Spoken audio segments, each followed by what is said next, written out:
Les microbes sont nos excellents amis. Nous sommes à notre 4e vidéo. Je vous exhorte à viser les 3 premières vidéos afin de mieux comprendre cette 4e. Dans la première vidéo, j'ai défini ce que c'était le microbe. Dans la seconde, j'ai dit que devions-nous faire pour demeurer amis à ces microbes. Dans la 3e vidéo, j'ai brossé les fonctions des microbes. Aujourd'hui, je m'en vais vous dire ce que nous faisons et nous devenons ennemis à ces microbes.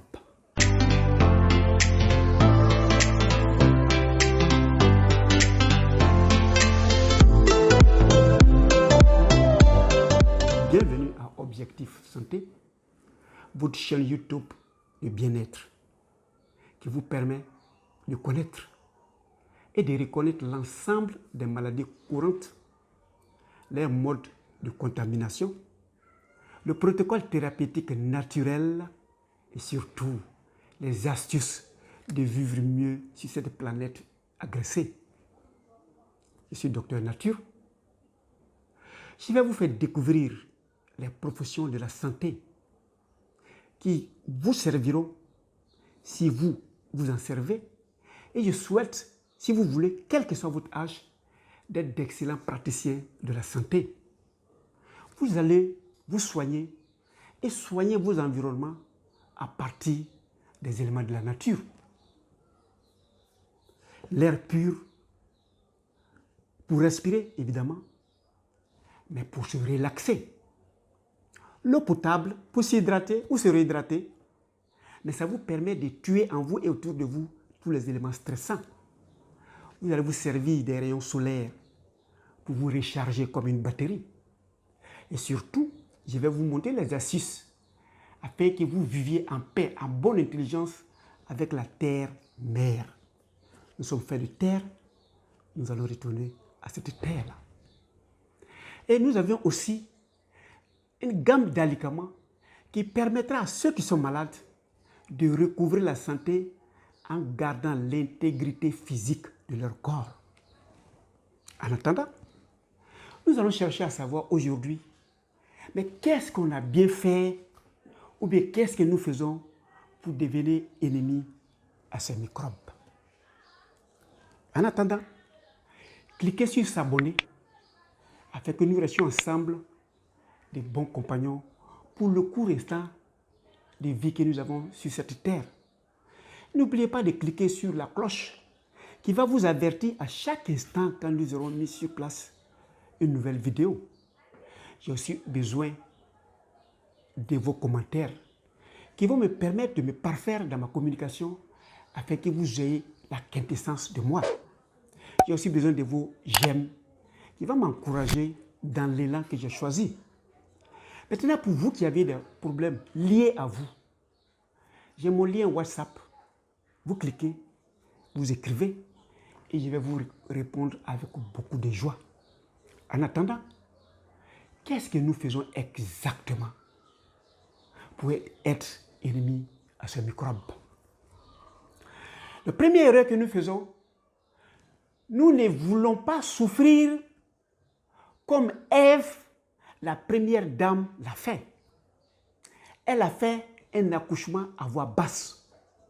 Elle a souffert, elle a mis au monde ses descendants et chacun de ses descendants est passé par le vagin et se sont servis des microbes du vagin de Ève et se sont servis des microbes sortis de son anus. Je vous ai dit, c'est la médecine, tous les mots ont la même valeur pour nous.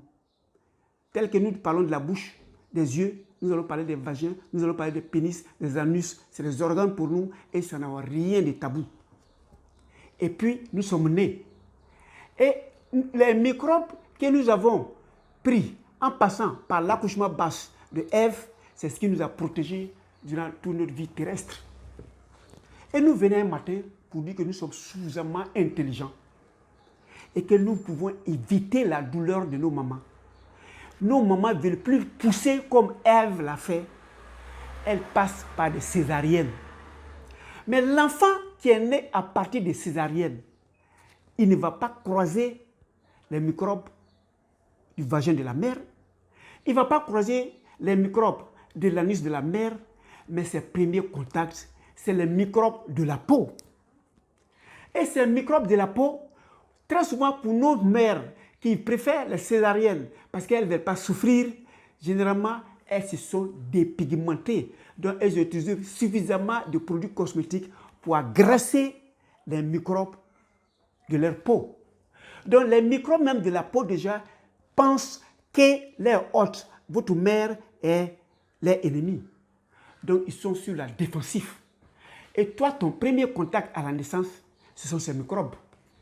Alors, comme tu ne veux pas souffrir et que c'est dans un bloc opératoire que tu allais naître, tu vas rencontrer les microbes qui ont été agressés pendant la stérilisation de ces blocs opératoires pratiquement chaque soir. Et ils ont créé une carapace psychique et chez eux, l'homme est leur adversaire. Depuis le bloc opératoire, c'est cela que tu vas croiser. Tu vas croiser les microbes qui sont dans le champ opératoire. Tu vas croiser les microbes qui sont sur la table du bloc opératoire. Tu vas croiser les microbes qui sont dans les gants du gynécologue qui a fait l'intervention. Et ces microbes sont suffisamment agressés. Tu vas croiser les microbes de casaque, la blouse opératoire que le chirurgien a mis et qu'on n'a plus le temps de faire stériliser dans des poupinelles. Et donc les microbes qui sont sur cette blouse sont suffisamment agressés. Voilà un enfant qui est né et il ne bénéficie que des microbes qui sont agressés. Et c'est ces microbes qu'il va inhaler, c'est ces microbes qui vont faire son microbiote, c'est ces microbes qui sont sur ses cheveux, dans ses oreilles, partout. Et ces microbes suffisamment agressés prendront cet enfant comme leur adversaire. Donc ces microbes agressés mettront au monde que des microbes agressés. Donc en 24 heures, chaque microbe verra au moins 5 milliards de microbes. Donc c'est un enfant qui est né sous une soi-disant protection totale. C'est l'enfant qui est prêt à avoir toutes les maladies de naissance, les dyspnées respiratoires. Il peut avoir des problèmes cardio-circulatoires. Il peut avoir n'importe quel problème parce que lui, il est né et il a trouvé des microbes agressés. Et quand le microbe a agressé, il a deux attitudes. Ou bien il devient un microbe saprofite, c'est-à-dire qu'un microbe inoffensif, d'accord? Mais il ne te servira à rien parce qu'il sait que tu es son ennemi. Lui, il est là, tu es son hôte, il se nourrit à partir de toi, mais il ne va jamais, jamais se défendre. Et l'autre microbe qui ont été agressés à partir des produits cosmétiques, qui ont été agressés à partir des poupinelles, on a stérilisé les blouses et le bloc opératoire, il devient très pathogénique. C'est ces microbes qui, à la naissance, pendant la pullulation, pendant qu'ils commencent à coloniser de la bouche à l'anus de l'enfant, l'enfant va faire toutes les maladies possibles. Il peut faire un problème cardiaque, il peut faire des diarrhées à répétition, il peut avoir des problèmes de peau. En tout cas, cet enfant-là va comptabiliser beaucoup de maladies parce que les premiers microbes qu'il a reçus, ces microbes-là sont déjà suffisamment agressés et ils ont pris cet enfant comme un ennemi, donc ils vont l'attaquer. Premier élément qui font des microbes nos ennemis. Le second élément qui fait des microbes nos ennemis, nous aimons utiliser toute forme de pesticides, d'herbicides, d'insecticides. Et quand nous utilisons, par exemple, le glyphosate, on dit qu'on tue des herbes. Mais ce qui tue des herbes est agressif pour nous, puisque nous vivons de la même manière que les herbes vivent. Mais si nous commençons à mettre des produits pour tuer, d'après nous-mêmes, les mauvaises herbes, nous inhalons et nous agressons déjà les microbes qui sont dans nos peaux avec ces pesticides.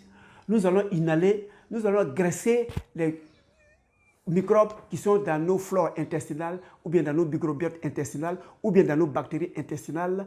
Et ceux-là, plutôt que de nous aider, ou bien ils sont indifférents, ils sont parasites, ils ne nous servent pas, ils mangent, comme on est mauvais, ils ne peuvent pas partir ailleurs, ils ne sont pas prêts à nous aider, ou bien ils deviennent des ennemis farouches, notamment l'hélicobactère pylori, qui n'est pas nos ennemis, hein, mais comme on l'a agressé, il devient très agressif. Donc, on est capable de faire des cancers de côlon, des cancers d'intestin, ainsi de suite.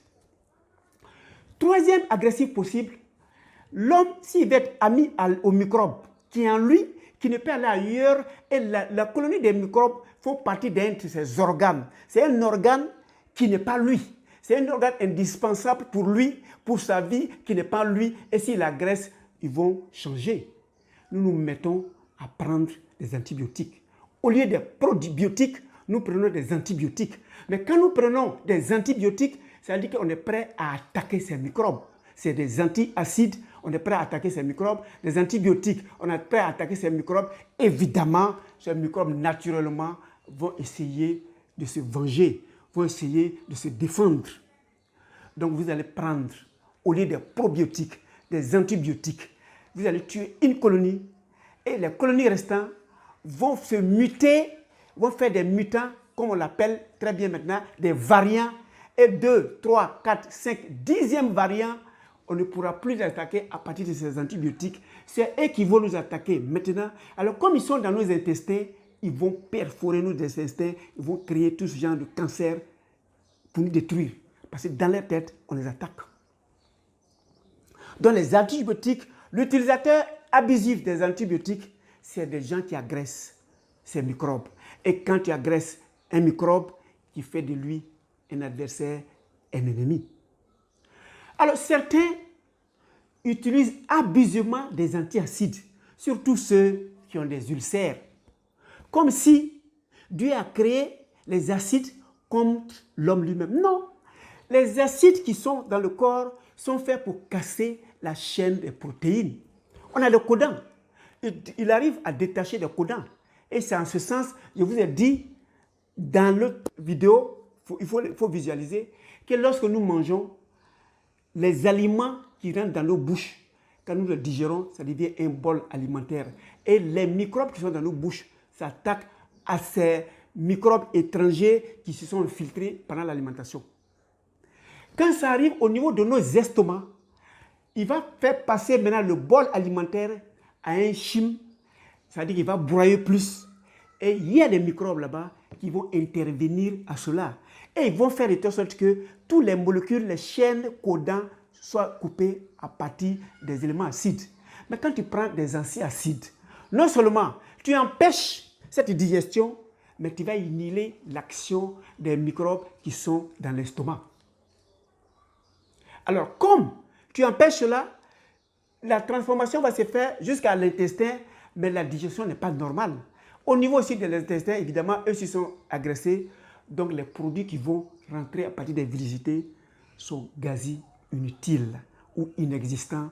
Parce que le travail qui doit se faire, surtout avec l'apport des microbes, ça n'a pas été fait. Et le surplus qui restera, évidemment, ça va aller au niveau du côlon. Et comme les microbes qui sont là, eux aussi sont agressés, ils ne vont pas rentrer dans le processus, donc ça va pourrir. Donc vous aurez une fermentoputrescence. Vous aurez des haleines fétides. Quand vous allez respirer, vous êtes en train de vous brosser. Quand vous faites un gaz, c'est insoutenable. Quand vous allez transpirer, mais on sent qu'il y a des odeurs nauséabondes. Et si vous arrivez même à la selle, c'est insoutenable. Vous allez toujours ballonner, vous allez toujours régurgiter, vous allez toujours ronfler parce que vous avez détruit les microbes qui font les boulots en cas où nous avions des incapacités. Et ces microbes qui sont restés et qui ont créé des mutations, première mutation, deuxième mutation, ou bien comme on aime bien le dire actuellement, premier variant, deuxième variant, 10e variant, 11e variant. Quand vous arrivez à cette quantité, nos antibiotiques, nos médicaments ne peuvent plus rien contre eux et ils vont nous donner toutes les genres de maladies possibles. Ça dit que les cancers, quel que soit le nom qu'on va dire, on ne peut pas échapper. Les hypo ou hypertension, on ne peut pas éviter non plus. Les artérioscléroses, parce qu'eux, ils sont morts, donc il y aura des sédiments même des microbes dans vos artères. Et puis comme la digestion n'a pas été faite avec la présence et l'apport des microbes, ils vont sédimenter. Donc vous allez avoir un durcissement de vos artères. Vous allez faire des obésités. L'obésité veut dire que les microbes n'ont pas pu digérer le surplus et les inutiles de votre corps. Vous allez faire des gouttes. Et vous allez développer les maladies de civilisation qui vont inévitablement vous faire avancer vers une mort certaine. Mais avant même de mourir, vous allez vous appauvrir en train de lutter contre des maladies, alors que si vous aviez respecté votre flore intestinale, votre biotope intestinal, ces microbes allaient le faire et gracieusement. La seule chose qu'ils vous demandent, vous les hébergez et puis vous les nourrissez normalement. Et je m'en vais vous dire, quand vous refusez de nourrir les microbes avec les fruits et les légumes et que vous mangez que de la viande et surtout des sucres, ces microbes deviennent des carnivores. Ils sont habitués à manger de la viande. Ils sont habitués à boire des éléments sucrés. Et ils vont les exiger. Le jour où tu n'as pas mangé de la viande, comme ils ont besoin de viande, ils sont déshermants des carnivores, ils vont perforer, ils vont manger tes intestins. Ils vont manger toutes les parties des organes dont ils ont accès. Vous aurez participé à cela. Mesdames et messieurs, voilà ce que nous faisons et que les microbes deviennent nos amis. Donc, le sachant, chacun doit prendre les dispositions pour ne pas les agresser. Tu ne peux pas avoir quelqu'un, tu es son tuteur, tu ne le nourris pas ou tu le nourris mal et par moment tu l'agresses. Quand il va se réveiller contre toi, évidemment, il va tout détruire avant de repartir. Il faut que nous l'invitions. Merci de votre temps d'écoute. Surtout, je rappelle à ceux qui viennent d'arriver de cliquer sur s'abonner. Et la cloche qui est à côté, de cliquer, qui va vous avertir sur les vidéos à venir. Et j'ai besoin de votre commentaire pour me parfaire, surtout vos besoins. Peut-être que j'ai dit des choses que vous n'avez pas besoin et je omets des choses dont vous avez besoin. Si vous le dites, évidemment, vous allez sentir que dans les vidéos à venir, je vais me parfaire. J'ai besoin d'un petit j'aime. Et surtout, pour ceux qui ont des problèmes liés à eux-mêmes, il y a mon lien WhatsApp. Vous écrivez et je vous réponds. En attendant, pour la dernière vidéo, je vous dis, portez-vous